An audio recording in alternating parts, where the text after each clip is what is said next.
Yang Kai se retrouva dans une situation périlleuse. Il était loin de chez lui, échoué sur une île inconnue. Ses compagnons, le vieil homme et Xiao Yu, étaient grièvement blessés.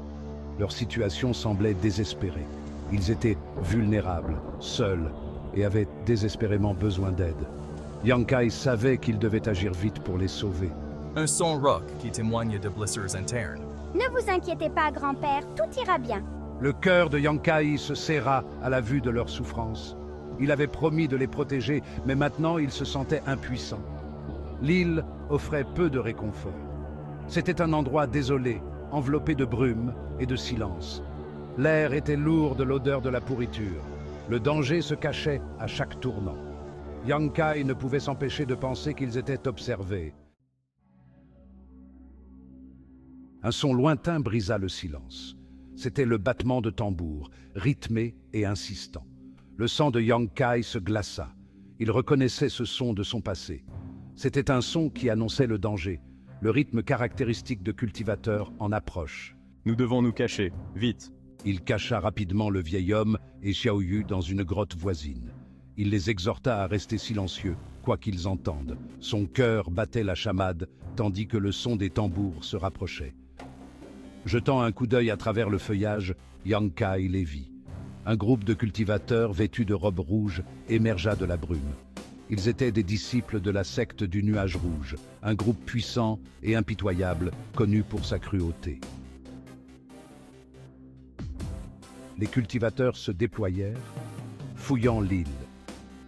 Yang Kai savait que ce n'était qu'une question de temps avant qu'il ne soit découvert. Il devait créer une diversion, quelque chose pour détourner leur attention de la grotte. Vous êtes sur un territoire interdit. Cette île m'appartient. C'était du bluff, mais il devait les faire croire. Les cultivateurs se retournèrent, surpris par son apparition soudaine. Yang Kai savait qu'il ne pourrait pas les vaincre au combat. Il devait user de son intelligence, pas de sa force. Qui ose prétendre posséder cette île? Il doit mentir. Personne ne vit ici. La tension dans l'air était palpable, alors que Yang Kai faisait face aux cultivateurs, espérant que son pari allait porter ses fruits. Les cultivateurs rirent, amusés par son audace. Ils étaient plus nombreux, leur puissance dépassant de loin la sienne. Yang Kai tint bon, refusant de reculer. Il savait que sa vie était perdue d'avance, mais il était déterminé à faire gagner du temps au vieil homme et à Xiao Yu pour s'échapper. Que comptes-tu faire, petit? Railla-t-il, un sourire cruel aux lèvres. Yang Kai prit une grande inspiration. Il savait qu'il n'y avait qu'un seul moyen de sauver ses compagnons et lui-même.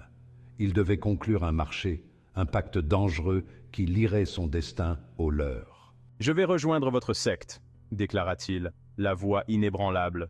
Mais en retour, vous épargnerez la vie de mes compagnons.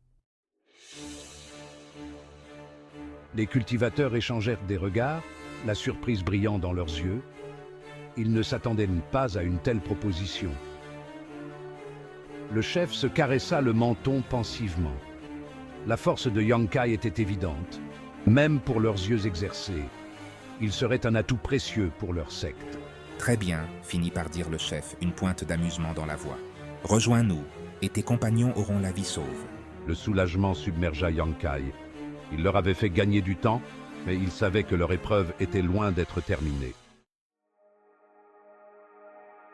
Le cœur lourd, Yang Kai conduisit les cultivateurs de la secte du nuage rouge à la grotte. Il trouva le vieil homme et Xiao Yu blottis l'un contre l'autre, les yeux écarquillés de peur. Il s'agenouilla devant eux, l'air sombre. J'ai trouvé un moyen de vous sauver, dit-il doucement. Mais je dois vous quitter maintenant. Le vieil homme le saisit par le bras, les yeux emplis d'inquiétude. Où vas-tu? Halata-t-il. Je vais rejoindre la secte du nuage rouge, répondit Yang Kai, la voix ferme malgré le tumulte qui l'agitait. C'est le seul moyen d'assurer votre sécurité. Il leur expliqua le marché qu'il avait conclu, leur assurant qu'il reviendrait les chercher dès qu'il le pourrait.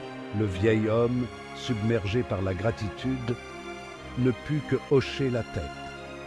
Xiao Yu essuya une larme, le cœur rempli d'un mélange de peur et d'espoir. Yang Kai se retourna, et suivit les cultivateurs de la secte du nuage rouge vers les bateaux qui les attendaient. Il ne regarda pas en arrière, mais il emportait avec lui le poids de leurs espoirs et de sa promesse. Une nouvelle voie incertaine s'ouvrait devant lui, pleine de dangers et de la promesse de retrouvailles.